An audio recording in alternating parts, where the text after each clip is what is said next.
Luizinho, achou? Mateus 13:31. 13:31. Outra parábola lhes propôs, dizendo: o reino dos céus é semelhante a um grão de mostarda. Tá bom. O que é semelhante ao grão de mostarda? Reino dos céus. Elcio, leia Marcos 4:30. E dizia: aqui assemelharemos o reino de Deus? Ou com que parábola o representaremos? Continua. É como um grão de mostarda. É como o quê? Um grão de mostarda. Ué, mas aqui ele não falou que é reino dos céus? Por que ele falou que é reino de Deus? Porque é a mesma coisa. Leia aí, pastor. Lucas 13:18. E dizia: aqui é semelhante o reino de Deus, e aqui eu compararei, é semelhante ao grão de mostarda. Ué, de novo, qual dos evangelistas errou então? Tá errado esse evangelho aí, ué? Não, porque é a mesma coisa. É a mesma coisa que trocar... É 6 por meia dúzia. Exatamente, perfeito, pastor. Dá 6 pãozinhos. Não, dá meia dúzia. É a mesma coisa. Ah não, Luiz, eu ainda não confio em você. Pouquíssimo versículo. É pouco versículo que eu falei, né? Mas é pouco. Vamos falar mais, vai. Mana Paula, de novo. Mateus 13:33. Jonathan, Lucas 13:20.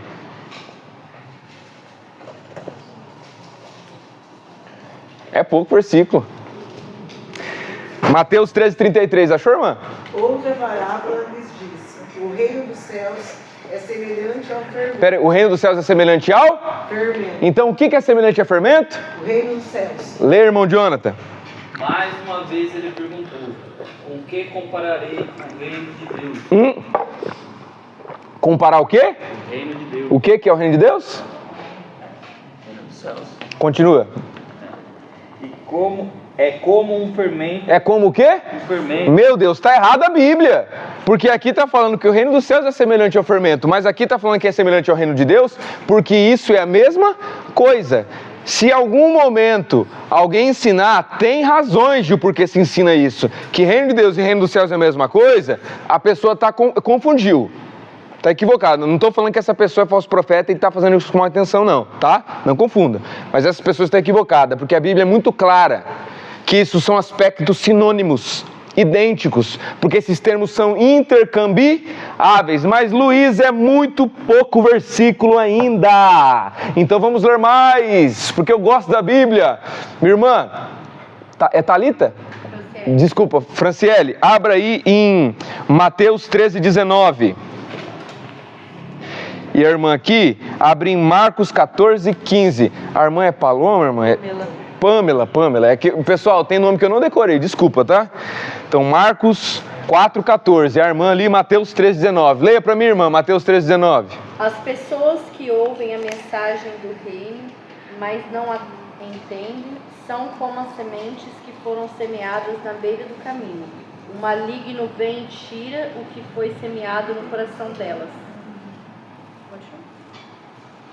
Uai, faltou uma palavra aí. Vê o versículo anterior aí, quando fala sobre a parábola que é semelhante ao reino dos céus. Talvez eu anotei errado aqui.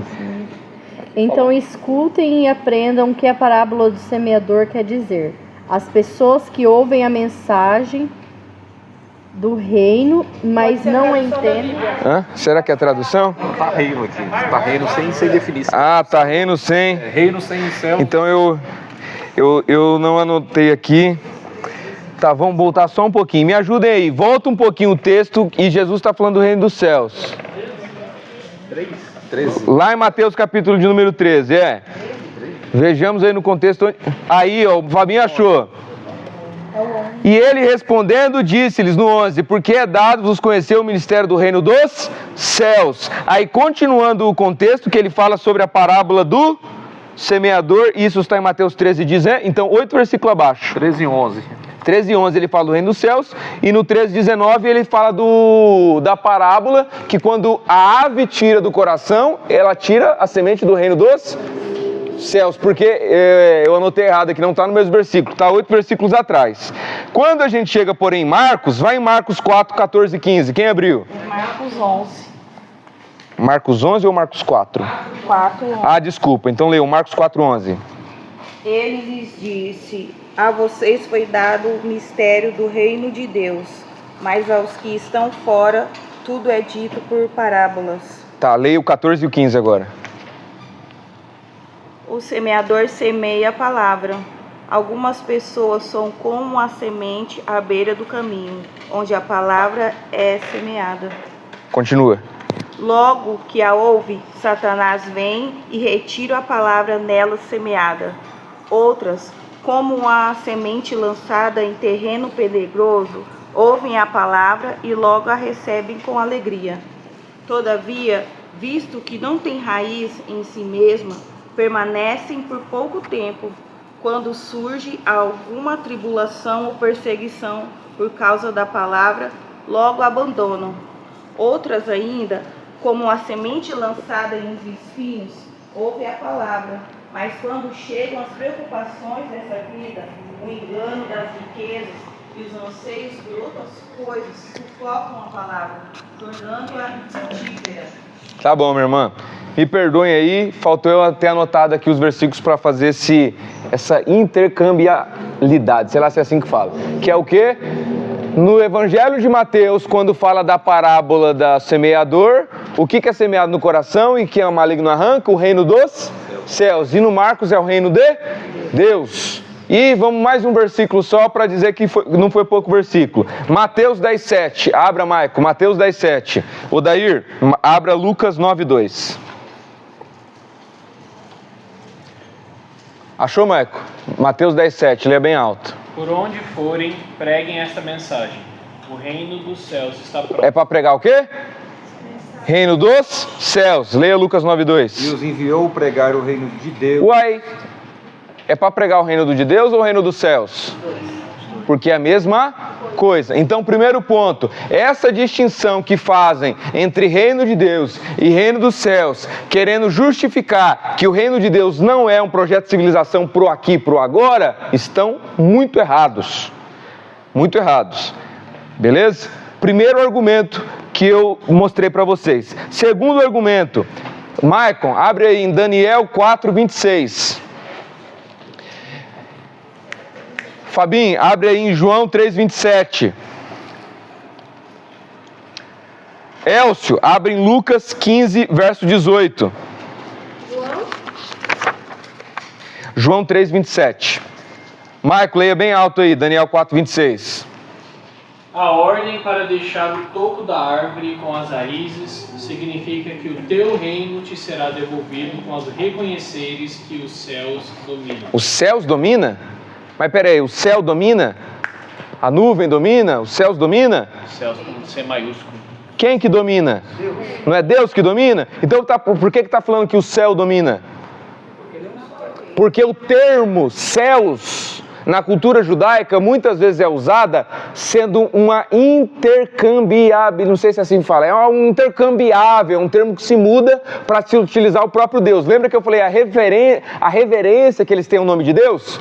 Então, por esta reverência, muitas vezes eles não falam o nome de Deus e mudaram para céus, como está escrito aqui. Quando os céus domina. E quando fala que os céus domina, está falando que quem domina? Deus domina. Quem abriu em João 3:27? João respondendo disse: o homem não pode receber coisa alguma se lhe não for dada do céu. Do céu. Se não for dado de Deus. Agora veja em Lucas 15:18 ao 21. Leia para mim quem eu pedi para abrir. Leia, Elcio. Levantar-me-ei e irei ter com meu pai. E dir-lhe-ei: Pai, pequei contra o céu. Pequei contra quem? O céu. Como ele pecou contra o céu? A gente peca contra a nuvem? Pequei contra Deus. Então, muitas vezes o termo céus na Bíblia Sagrada é usado em termos intercambiáveis com Deus. E na tradição judaica isso também existe. Por exemplo, num livro que a tradição judaica tem, que é de 1 Macabeus 3:18, que está na Bíblia Católica também, que diz o seguinte, ó. 1 Macabeus 3:18, pois não há diferença para o céu em salvar com muitos ou com poucos. A vitória na guerra não depende da numerosidade do exército, é do céu que vem a força. Ou seja, para o céu não muda salvar muitos ou poucos, é para o céu ou para Deus? Para Deus. Então é um termo o quê? Intercambiável. Ável. Vamos continuar.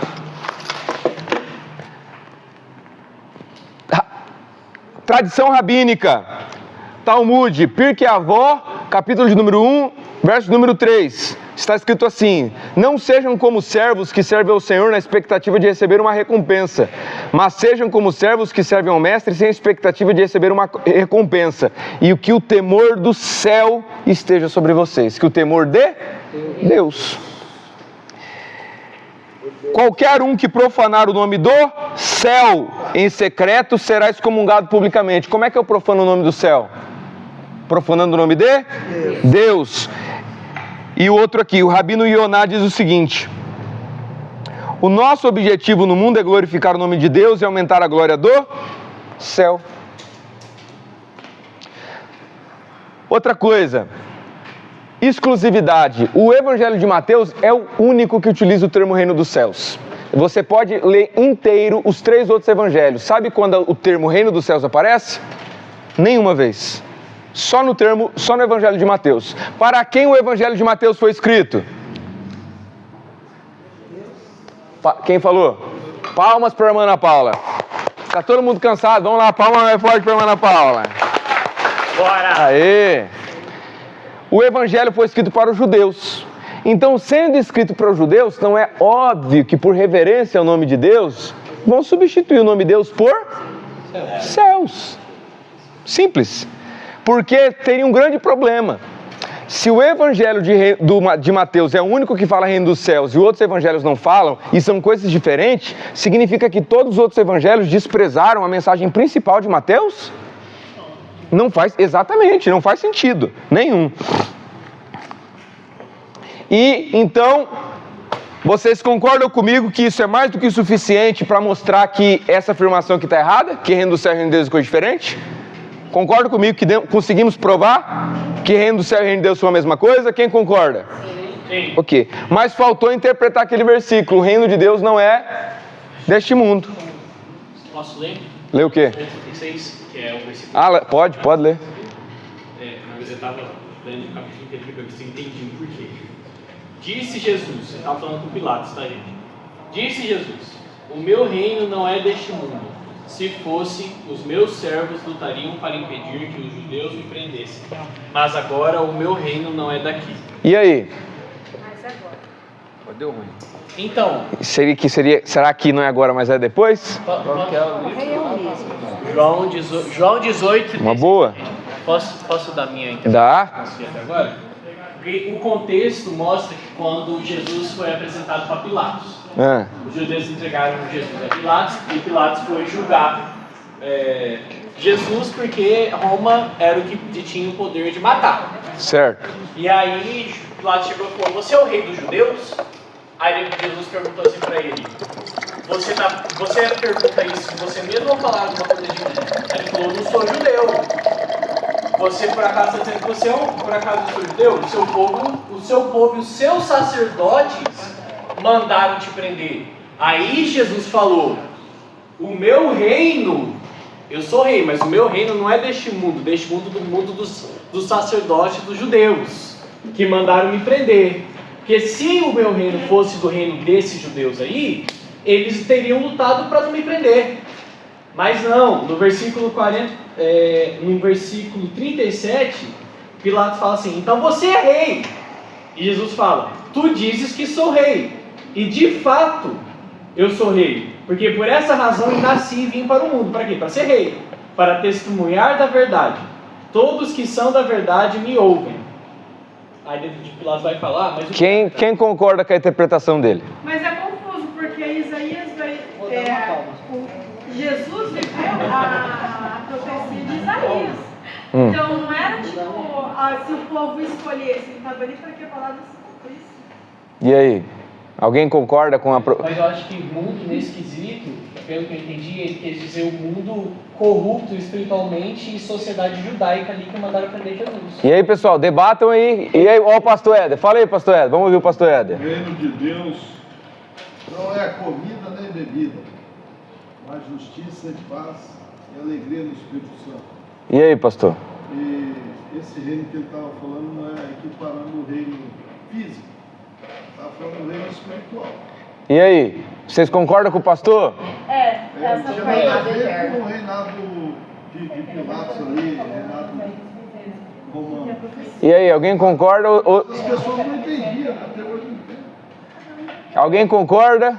Na aula passada você mesmo disse que o reino é invisível. Invisível. O reino é invisível, é eterno, ele está sobre toda a terra e não sobre um lugar específico.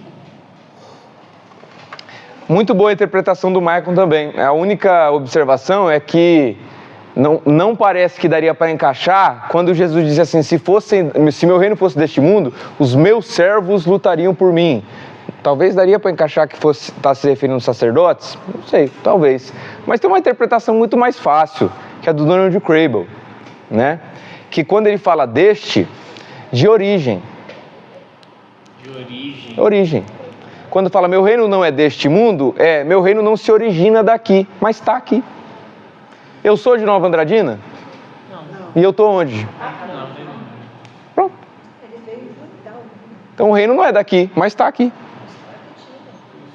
Simples. Essa é a resposta do Donald Crable. Você viu como que às vezes os reis daqui, né? Hã? Ele não veio para brigar, para criar confusão com os reis daqui. Não da forma que esses reis brigam. Acabou causando porque ele não aceitava. Exatamente. Para isso, né? Não da forma que esses reis brigam. Então, o reino de Deus é sim uma proposta para o aqui e para o agora.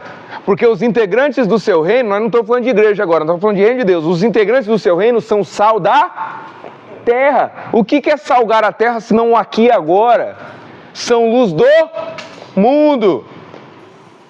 Todas as profecias falam sobre um reino que viria, que lutaria pelos direitos dos injustiçados, mataria a fome dos famintos. Isso aqui é agora ou não é? É o reino que vem. E aí, pessoal, eu queria fazer algumas citações para você do livro do Donald Crable, ou do Chris White. Eu falei para vocês, se possível, leiam este livro. Se vocês tiverem que escolher um livro que eu falei hoje para vocês, leiam esse. A Missão de Deus, do Christopher White. Que é o quê? Sim. Olha o que ele diz nesse livro. Vou citar algumas frases deles. Que oração? professor, descansa. Beleza. Fundamentalmente, olha o que ele diz. Fundamentalmente, nossa missão designa nossa participação como povo de Deus, ou seja, do reino de Deus, a convite de Deus, segundo a lei de Deus, na missão do próprio Deus, realizada na história do mundo de Deus para a redenção da criação. Nossa missão, como integrantes do reino de Deus, flui da missão do próprio Deus e dela participa. Se hoje está em mim a missão de promover o máximo bem, é porque antes Deus designou esta missão para si mesmo. E quando eu participo deste reino, lutando por esse máximo bem comum, eu sou coparticipante dessa missão de Deus. É isso que Paulo nos diz quando nos chama de cooperadores do Senhor. Continuando, missão, esse mesmo autor, que é o Christopher White, ele faz uma análise da etimologia da palavra missão, que vem do latim, e missão significa enviado. E ele diz o seguinte: antes de Deus nos enviar, no próprio Deus há um movimento que ele chama de movimento intratrinitário, que é da Trindade, onde a própria Trindade se envia. É Deus que envia o Espírito e o Espírito está sobre as águas. É Deus que envia o seu próprio Filho, e é o seu próprio Filho que depois envia o seu Espírito. E o nosso envio só vem depois que Deus enviou-se a si mesmo. E toda essa manifestação de Deus e revelação de Deus na Bíblia Sagrada é Deus no seu próprio envio de si, como um rei servindo o povo para o seu máximo bem. Tá? Quer dar uma descansadinha aí? Tá dando sono? Pausa de 10 minutos. Oi. Pausa de 5 minutos. Vamos lá. O reino de Deus é a criação, todo mundo é Cristo. É desse jeito. Nós já vamos ver isso aí. Começou? Fechou. Visão. Ó, qual que é o nome do próximo título aqui do tempo para eu mudar o nome aqui? Não, por enquanto não entrou em outro. Vamos lá.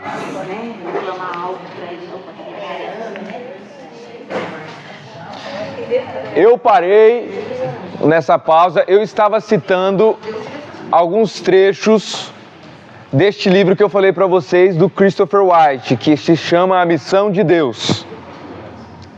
Ok? E veja só isso daqui, que coisa maravilhosa, que coisa linda.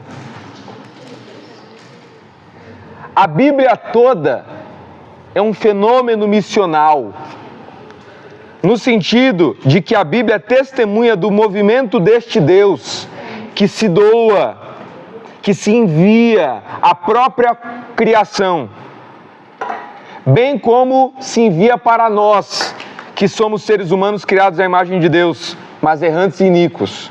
Os próprios livros que agora compõem a nossa Bíblia são resultado e testemunha desta missão suprema de Deus.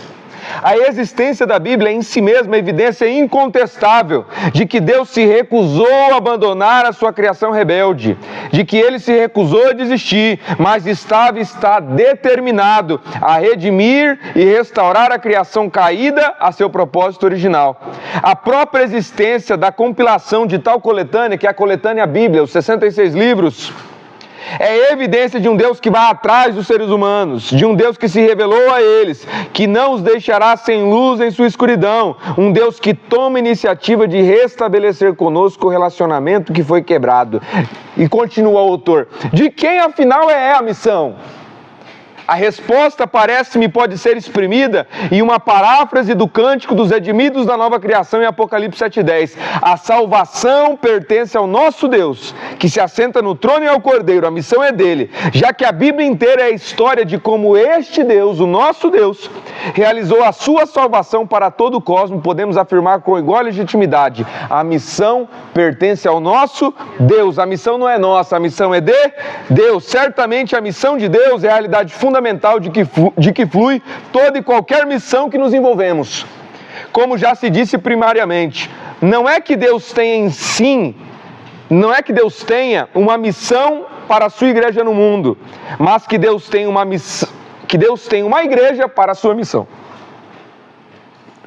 Não é que Deus tem uma missão para a igreja, é que Deus tem uma igreja para a sua missão. Não é que Deus tem uma missão para a sua igreja. Exato. Mas tem PDF, tá? Eu vi que o livro é bem carinho, tá, pessoal? Tem PDF aí, dá para achar. Isso aí é uma citação do livro? É uma citação do livro, exatamente. Não é que Deus tenha uma missão para a sua igreja, é que Deus tem uma igreja para a sua missão. Então a missão é de Deus. Esse é o nosso rei. E aqui fala mais de Abraão, do envio de Abraão. Vamos continuar aqui. A missão que Deus prescreve para si mesmo é a missão de um rei, que é manifestar o seu reino e efetuar o aqui e agora o máximo bem comum. Todas as outras missões, por exemplo, a missão da Adriana, a missão da missionária Ana Paula, a missão do pastor de Tejim, a missão do pastor Éder, a minha missão, a missão da Aline, a missão do Maico, a missão do Jonathan, a missão de cada um, são missões que estão submetidas a esta missão maior de Deus. Embora eu faça uma coisa, você faz outra, todos nós juntos estamos imersos nesta grande missão de Deus, que é o quê? Manifestar o seu reino. Somos o membro da igreja.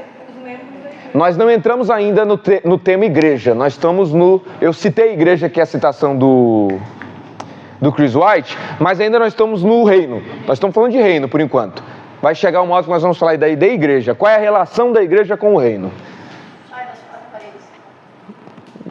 Não vou nem comentar, por enquanto, de igreja, porque nós vamos ter que daí fazer a mesma coisa que nós fazemos com o reino. O que é a igreja? Quando Jesus falou a igreja para eles, o que eles entenderam? É igual ao que a gente entende hoje? O que significa esse conceito para os hebreus? O que significa esse conceito para os gregos? O que significa para os discípulos? O que significa as chaves do reino que deu para a igreja? O que significa a porta do inferno? O que significa ligar no céu e desligar na terra? O que significa tudo isso? Então depois a gente fala de igreja e depois a gente fala o que é a igreja dentro dessa questão do reino de Deus, nessa dinâmica. Fala, pastor. Só uma pergunta. Na programação você vai falar sobre o Evangelho do Reino? O Evangelho do Reino? Tem? Então, o Evangelho do Reino é o tema. Sim. O tema do... Não. É o tema do reino de Deus, né? Sim. Falar do reino de Deus é falar do evangelho do reino. A gente começou um pouco... Isso será pregado? Não entendi? A pregação do evangelho do reino. As pessoas confundem. Sim. Então, vamos lá. Quando a gente começou a falar sobre o evangelho, só relembrando lá na aula de número 2, a palavra evangelho era usada por quem? César. Das histórias de César. Quando começa a usar essa palavra evangelho, é uma afronta a quem? A César. A palavra evangelho, naquele tempo, é aplicada como um rei que reina de uma forma diferente de César. As óticas são de diferentes. Então tem as boas novas de César, do reino de César, e as boas novas de Jesus. Quais são as boas novas de Jesus? As boas novas de Jesus, primeiramente, é essa mente própria. Chegou o Deus bom. A boa notícia que é o quê? O Deus bom chegou aqui. Essa é a boa nova. O reino de Deus está aqui. Aí nós vamos ver aqui agora as características desta boa nova. Por exemplo, desse Jesus, eu não vou adiantar não. Mais um exemplo, a profecia de Zacarias, uma boa nova. Esse Deus que vem num jumentinho. O Deus que serve. O Deus que é pobre. Um Deus que serve não é servido, né? Um rei que serve. Um rei que chama os discípulos e fala, vem cá, deixa eu lavar o pezão de você. É isso que eu ia falar daqui a pouco. Um rei que faz o que um escravo fazia. Esta notícia, essa informação é de um reino superior a todos os outros reinos, que coloca a ótica de todos os outros reinos debaixo dos pés. Um rei que morre. Um rei que é capturado e não se defende. Então as óticas... Oi? Nem teve que eu defendesse. Pois é. Como é que esse reino vence? Nós vamos ver sobre a vitória deste reino. Como é que o reino desse vence? É um mistério, não é? Vamos continuar.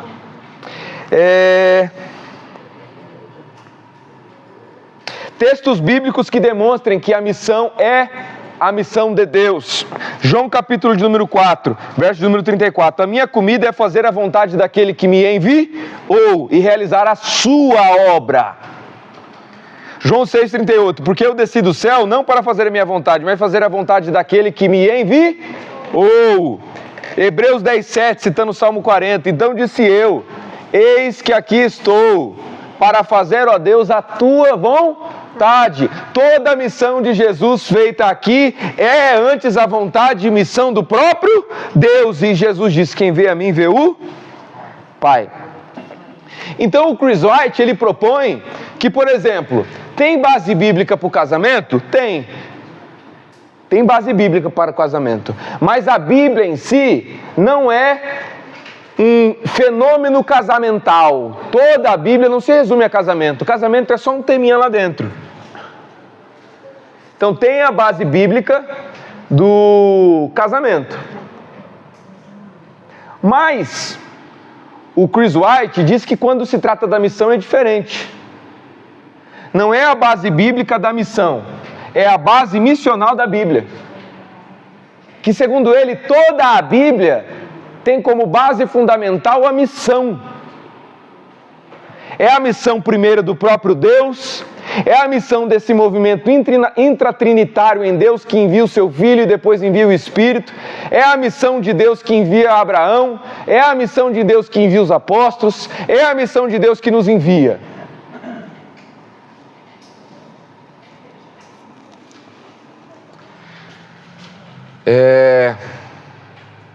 Então, segundo ele, toda a ótica pela qual nós enxergamos a Bíblia é a missional. E qual que é a missão de Deus? Manifestação do seu reino. Então voltamos ao quê? Qual é a ótica pela qual nós interpretamos toda a Bíblia?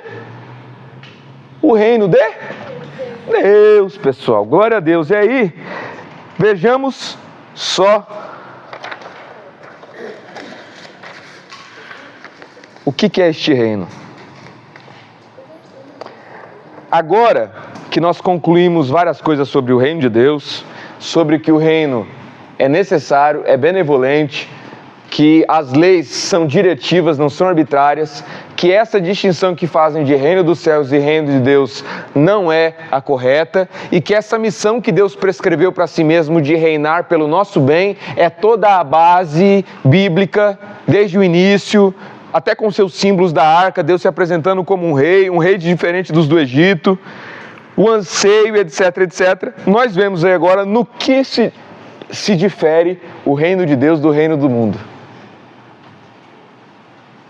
E um grande símbolo, sabe qual que é um dos maiores símbolos na Bíblia Sagrada, revelando ao povo de que o reino de Deus não é como os reinos deste mundo? Deserto. Deserto. Sabe por quê? Alguns teólogos dizem que o deserto é símbolo do reino de Deus por ser símbolo do totalmente outro. E o que isso significa? Porque na vida normal, a água vem de cima. Mas no deserto, de onde veio a água? De uma pedra, onde Moisés bateu. Na vida normal, o pão vem de baixo. No deserto, de onde vem o pão? O pão veio de cima. No deserto são os momentos em que ritos da circuncisão não foram exigidos. O deserto é o símbolo deste totalmente outro, desse símbolo do reino que é o contrário dos reinos do mundo. Para você entrar nesse reino, você não entra pela vontade própria ou pelo seu próprio poder. Você só entra com uma intervenção divina no deserto que abriu o mar. O símbolo do totalmente outro. O Donald Crabb, no livro O Reino de Ponta Cabeça, na página, quer ver? Página 15, a página 17 e a página 23. Olha o que ele diz. João Batista exclamou essas palavras de Isaías para anunciar a vinda de Jesus. As imagens dramáticas retratam um novo reino revolucionário, preparando o caminho para Jesus. João Batista descreve 4 surpresas do reino que viria. São vales aterrados, são montanhas aplainadas, são curvas retas, são caminhos acidentados aplanados. Sabe o que é isso? É um reino de ponta cabeça. É o contrário. Por quê? Olha o que ele diz. Um vale é assim. Mas o vale que João Batista anuncia é um vale aterrado, não é assim. É uma montanha que é aplanada, é uma curva que é reta, é um caminho acidentado que é aplanado. Ué? A lógica deste reino que vem é uma lógica que subverte os reinos deste mundo. No cântico de Maria de exaltação, ela canta sobre a sua esperança sobre este novo reino. E veja só o que ele diz: pois o poderoso fez grandes coisas em meu favor, santo é o seu nome. A sua misericórdia estende-se aos que temem de geração em geração. Ele realizou poderosos feitos com seu braço, dispersou os que são soberbos nos mais íntimos do coração, derrubou os governantes dos seus tronos, mas exaltou os humildes, encheu de coisas boas os famintos, mas despediu de mãos vazias os que estavam ricos. É o oposto. O rico volta de mão vazia, o pobre volta com barriga cheia. O grandão está para baixo, o de baixo está para cima. As lógicas são invertidas. É um reino em que quem quiser viver tem que perder a vida, e quem perder a vida vive. Como é que é? Não. É um reino em que quem quiser ganhar a sua vida tem que perder. E quem quiser perder, como é que é? Quem perder a sua vida vai ganhar, mas quem ganhar vai perder primeiro. Exato. Quem quer ser grande tem que ser... Quem quer ser grande tem que ser pequeno. E o pequeno é o grande. É um reino que o último é o primeiro e o primeiro é o último. O exaltado é humilhado e o humilhado é exaltado. Quem quer ser maior tem que servir. Quem serve é o maior. É um reino virado às avessas. O exemplo disso que o Donald Crabb diz é o seguinte: é o exemplo de duas escadas. Imagina 2 escadas aqui. Enquanto no reino dos mundos uma coisa está aqui, no reino de Deus está aqui. Enquanto no reino dos mundos uma coisa está aqui, no reino de Deus está aqui. Ele diz o exemplo das chuvas e das enchentes. Enquanto a chuva vem para baixo, a enchente vai para cima.